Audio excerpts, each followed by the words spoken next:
Well, good morning, gamers. It is April 9th, 2024. I am Adam Blue, and this is the BlueGamer Bluecast morning show where we're going to talk video game news and what I've been up to in the past day. I feel like I do video game stuff every day. There's always something to talk about. And bear with me as I get over the waking up in the morning and, the throat thing. I took some ginger this morning. I've been drinking some water. Hopefully clear me up so I don't make any weird noises while we're streaming. But all right, so we've got some interesting news already I've looked at. And the way I like to do this show is I get up, do the things at home, kids get to school, all that. And then I look at what the latest news is. And usually it doesn't take me too long to do that. I figure, why not do it live? And then also talk about a little bit of what I've been getting into. So before I jump into the news, real quick, I've been talking about this handheld for the past few streams. This is the Anbernic RG35XXH. And I've talked about it where I've, it's the whole thing where with all my ROMs across all my devices that I can sync them using the Sync Things service so that my saves and any new ROMs I add, I can play anywhere. And what's interesting about this handheld in particular is, the stock OS that it comes with is actually pretty good. If someone just wants the experience of buying a handheld, playing some retro games, the stock OS is actually really good. The stock OS, though, doesn't allow for Sync Thing, which is a main thing for me and something that most of these handhelds actually have. So there's a custom firmware for this, and it's Batacera, which is like an emulation station, RetroArch sort of custom thing. But anyway, it works really good. It has Sync Thing built in. What's interesting, though, about this device is it has two SD card slots here on the bottom. And the way the device works and the custom firmware is it doesn't really know how to see both of them. So, like, for instance, on this device, the second card with the ROMs, it just shows up in the directory of the first card. And I think there's more options in how you can have the cards look at each other. Now, originally, I had fixed the syncing issues with SyncThing by having everything on one card. But by having everything on one card, that means it's the OS card, and there's more security added, so it's harder for me to go in and update and troubleshoot. There was a syncing error. I had to go in and delete a file. As I'm learning how to use SyncThing properly, anyway, it caused a sync error, which wasn't a big deal because I could still use everything normal. It's just then there were a handful of files on this device that were just sitting there that couldn't sync, and it was nothing that even affected my gameplay. But if I tried to go in and delete them, I couldn't because it's locked down by the OS being on the same card as my ROMs. I was a little disappointed in that, realizing, okay, so it's not working like I wanted. And then I found a third custom firmware, MuOS, which I actually love it. It's actually super simple. It's just, instead of like a graphical interface, although you can add graphics to it, it's more just line by line. Just you select explore content, and then you just go to your ROM and you launch it and it plays the ROM. It also has the Sync Thing service built in. The difference here with this is while I've enabled everything like the Wi-Fi, the Sync Thing service, I can actually add the device on my other Sync Thing device, but I can't access the web UI of this Sync Thing service in order to then approve adding the device and starting the syncing. And this is something that comes up between these devices a lot, where what you're doing is you're typing in the IP address with a port 8384, or yeah, I think that's what it is. And it lets you have like a GUI, a web interface to manage Sync Thing on any device. But for some reason, it's just not working. And sometimes that happens, and then I just reformat the card, start a new service of Sync Thing, and then it works. So it's very hit or miss. And, the truth is, this stuff is unofficially supported, but hopefully there's stuff out there where people are talking about workarounds, what they've done to do it. I have decided that, while this is a fun device to have, and it's actually great and it feels good and I like it, the best experience, I think, is going to be from an Android device. It's much easier to troubleshoot things on Android since it's used for so many things, whereas these OSs are developed specifically for these retro handhelds, these devices, but not all devices are supported. Like Bluetooth doesn't work on JAWS for some devices. It's a thing. It's this thing where you get into this scene. If you're into that, you can get down rabbit holes. And I think the end result, and I'm going to share this later, maybe tomorrow or the video after, is what I think is the ultimate way, the one-stop killer device you need to do all your retro emulation needs, even more modern stuff too. And we'll get to that. Um, so when it comes to playing, I didn't really play too much yesterday because it was when I had time. I was tinkering with the new OS, and I was playing a little bit of Circle of the Moon. That was the first Game Boy Advance Castlevania game since I had beaten Harmony of Dissonance, so I wanted to try, or I wanted to go back to. I've played all these before, but it's just the gameplay's timeless for me. Anyway, just started Circle of the Moon, and I like this going backwards. I've been playing these games backwards. I went from Order of Ecclesia, Portrait of Ruin. I skipped Dawn of Sorrow and went to Area of Sorrow, then Harmony of Dissonance, now Circle of the Moon. So I'm going backwards. And going backwards, I think I appreciate more what the previous games were doing. And it's interesting how, like, you don't really get the Symphony of the Night like Castlevania until about Portrait of Ruin, even though Area of Sorrow and Dawn of Sorrow were really good. Actually, I need to play Dawn of Sorrow again to really... And that's another thing, like, when these Castlevania games on DS have the second screen, where you always have the map full screen. Like, I love that concept. I tell you, if Switch 2 has a second screen and games go back to that, I would love it. I think there is something to be said about games featuring more multitasking. Now, as people are being raised in environments where multitasking is a thing, yeah, that's a whole other discussion for another time. But other than that, I've been playing. Yesterday I played a little bit of Double Dragon Gaiden. And I was talking yesterday how, like, you have to, like, re-earn tokens to unlock the new characters, but that should be able to be done pretty fast. And actually, it was. I played just a couple sessions last night and unlocked 2 characters. And then the levels are even cheaper. There's new stages, so I think I could probably get that done in a day, or not like a whole day, like in an hour or 2. So it's pretty interesting, but I still think the survival mode in Gaiden's a little slow paced. It's very interesting, and I think it's because the characters are walking from the sides of the screen, and it's a slower paced game in the first place, which is kind of interesting. It's more like they're like, how can we make it feel like the old Double Dragon without doing a lot more things modern games do, being really fast. Anyway, great game. Love that they got the DLC.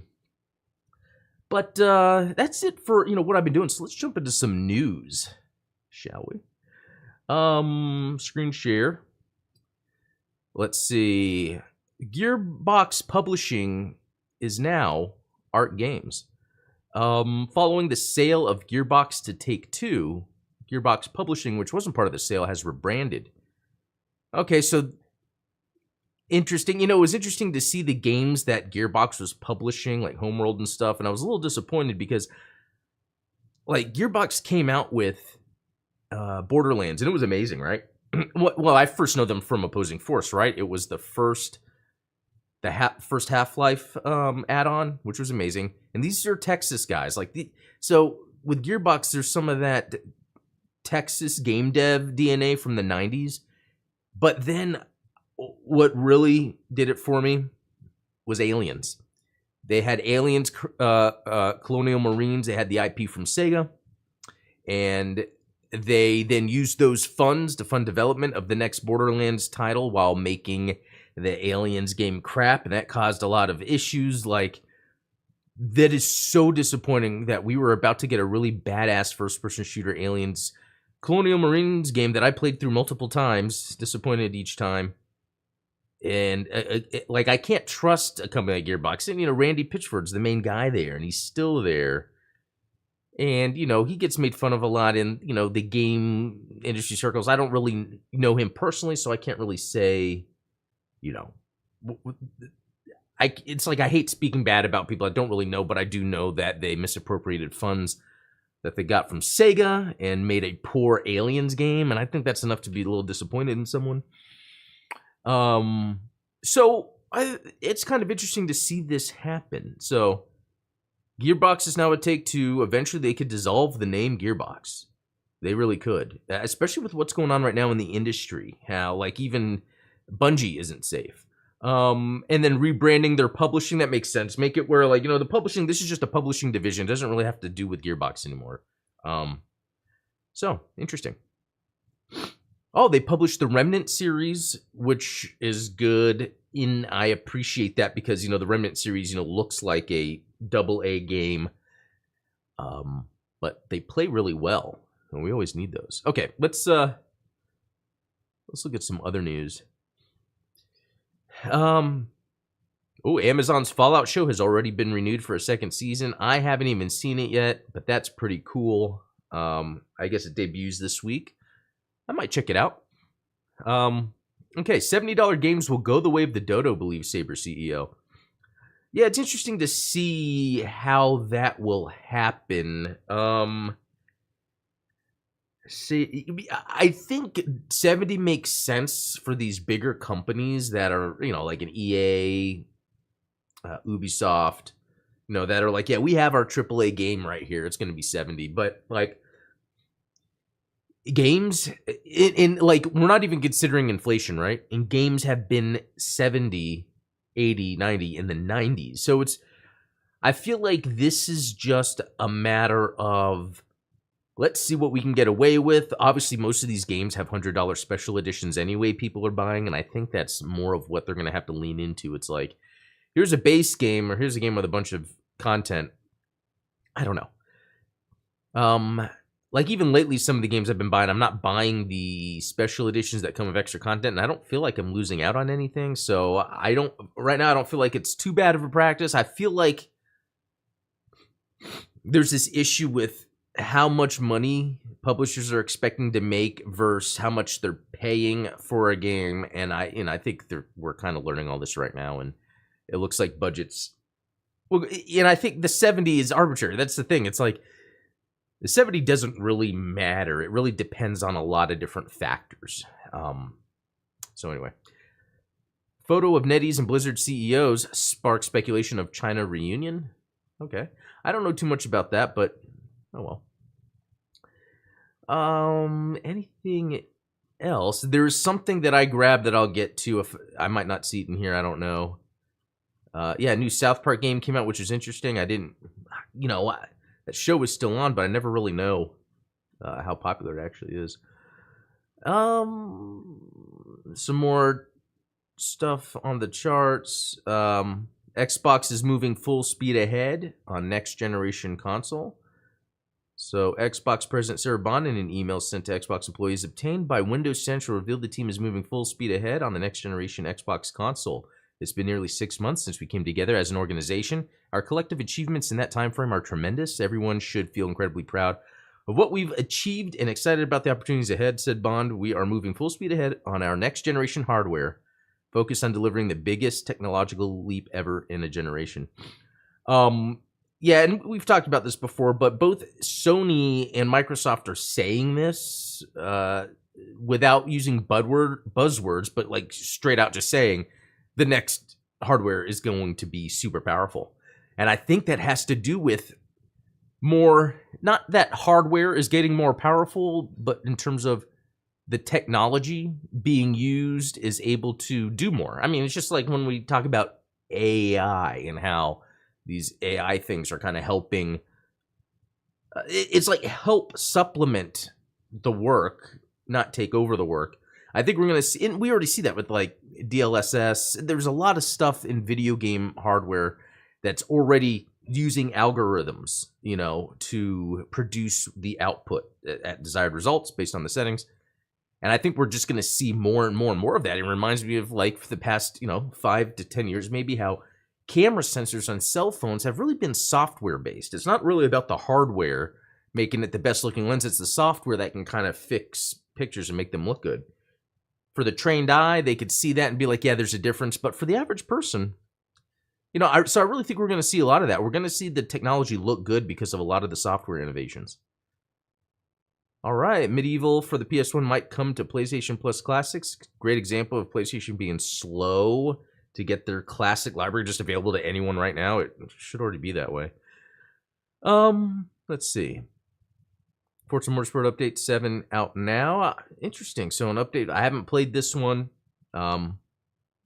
But cool. Yeah, they're adding stuff to it. I mean, if you're on Game Pass, that's interesting how they have multiplayer events at certain times. That's actually pretty cool. I haven't really jumped into Forza in the past few years. Man, that's a lot of stuff. That's cool. Let's see. Anything else? We already read that. Activision says it banned 27,000 Call of Duty accounts over the weekend. Wow. Huh. Okay.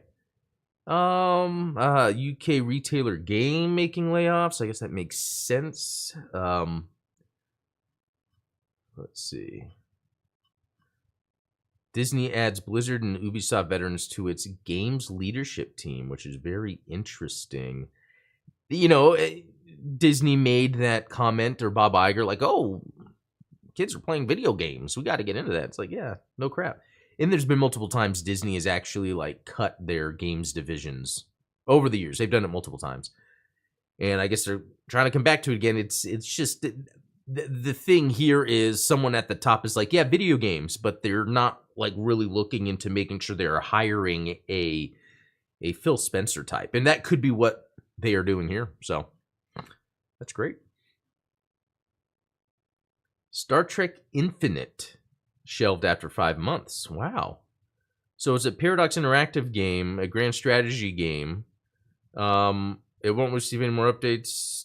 Well, it came out in October. Not every game needs updates all the time. But shelved, you know, I guess games can have updates, but sometimes games don't need updates. Sometimes it's fun to have a game, play through all of its content, and that's it. I don't know what the issue is there. Let's see. Yeah, that's what we were just talking about with game. Well, it seems a lot of the same news is repeating. So I want to jump into. Oh, that's interesting. PS5 versus Wii sales. Huh. I want to jump into some news that is actually close to me for a lot of reasons. So, Holy Grail NES Castlevania sells for over 90,000. Losing bidder predicts a 250,000 flip, but the buyer says he wanted the first game my mom ever bought me. So this is very interesting. We're getting to people that are my age or older, that have the income to do this. And there's always going to be those people that exist. And what's funny about that is it could be that, you know, let's say no one is in the market for a mint-sealed Castlevania on the NES, and, you know, they might be priced high, but then someone pays a lot for one, and that almost says, okay, that's then what this is worth, when it's more of, like this guy said, the first game my mom ever bought me. That there's like a specific, value, dollar value to this that's based on an emotional reaction to life experience and not necessarily what this game is actually worth. One reason why I got out of the video game collecting, because it actually wasn't for selling, but it sometimes it got to a point where I would buy games just to get them, just because, oh, this could be worth something, but I didn't really care if it was worth something. I sold all my stuff, and that helped me out. But anyway, no, what's interesting about this, though, is the seller is located in, I guess there was like two sellers, because, okay, it was in Dallas, where I live right near Dallas, where there was an estate sale that someone had all these games, and it was someone from Grapevine, which is just down. I grew up in Grapevine. In Euless, just down the street from me. Someone sold a copy of Kid Icarus for $82,000. That's insane. You know, it's funny, like the retro game collecting. So let's see. I started driving, I don't know, 99, 2000, 2001. I forget when I first started driving. It was around there. And I would just hit up all the GameStops or Funkolands. I think they were transitioning from Funkoland to GameStop. And I could pick up any retro game for like 99 cents, $5. It was fantastic. I bled the DFW area dry for like the following 15 years or less after that. And what was very interesting was rarely would I come across a rare game. It was just super rare. Probably the rarest game I came across was Demon's Crest and Dracula X on Super Nintendo. And then there's some games that I just always had. Is it called Xevious? There's a game on the NES. I forget which one. It's worth quite a bit that I also had. But that's the thing. Like, I don't like to get caught up in things being worth a certain amount when really I get the games for playing, enjoying. So that's why I sold everything off. Use emulators to play my games. I just think it's crazy that something like this happens in an area where you typically don't find many rare games anymore. It's There's this channel, the Game Chasers, which it's so awesome. It's like such an awesome idea, where it's like one of those reality TV shows where these guys go and they look for video games. And I would run into them when I would go game hunting. It's just, yeah, it's cool that my area seems to have a lot of retro game enthusiasts, but you don't really find a lot of stuff in my area. When I was trying to complete collections, I was actually ordering stuff on eBay because there's wasn't stuff local. I'd go to flea markets, any game shop. I was going to game shops so much that there's just some that are not around anymore. But I remember that's where I would go to hunt for some games to collect. And then that auction, Kid Icarus, look at that, 81,988. That just seems insane. It seems like there's more to this than, you know, someone wanting to collect a game. Or it could be again, the emotional angle, or someone already has a whole bunch of sealed copies and like, oh, I need this other sealed game. I'll pay this much to get it. You know, you never know. People at a certain point in their life can get to a point where they have a boatload of money and do stuff like that. That's crazy. If I had 81,000, I would try to make a movie. Or a game. You could probably hire someone to make a game on that, could you? I don't know. Actually, now looking at that amount, that does seem, if you're looking at someone's income, I would feel like I would have to, if I was paying someone to make a video game, they'd be paid more than 81,000. So, I mean, if I'm looking at like a salary or something. Okay. Real quick, because yeah, it seems like today's a little light. In news, Balatro is getting its first major update. And I haven't even yet. I played the game so much. Wow. Let's see. New update, which you can read the full notes for below, include changes to various antes, new Joker types like rentals and perishables, Joker buffs, and more if you want to test out the new update. Okay. Pretty cool. Call of Duty Black Ops Gulf War. That was the other thing I wanted to bring up. So it's going to be at the Xbox June showcase. Gears 6 may be there, but the Gulf War idea is great. Even though I don't like glorifying war, that Gulf War is what first got me into like the whole idea of like military weapons, and there was the micro machines that came out of Gulf War stuff. There was the Desert Strike on the Genesis, then Command and Conquer. Like there was like a through line there where I loved the military machines fighting, and then like within that's when I got into Star Wars, because I was like, well, I like seeing these jets fight. What if it was space battles? And you know, we went from there. And it's less of glorification of war, more of the interest in these like awesome weapons that are being developed, even though weapons are not awesome.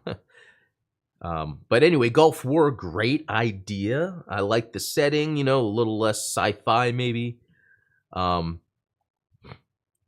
Vanguard sold over 30 million units. That seems like a lot, but also Vanguard was like one of the poorest ones, so that's pretty interesting. Okay, I think that's about it. I think there's some cool stuff to cover here. Really interested in that Call of Duty Gulf War, actually. And I just can't believe how much some games are selling just in my neck of the woods. It's crazy.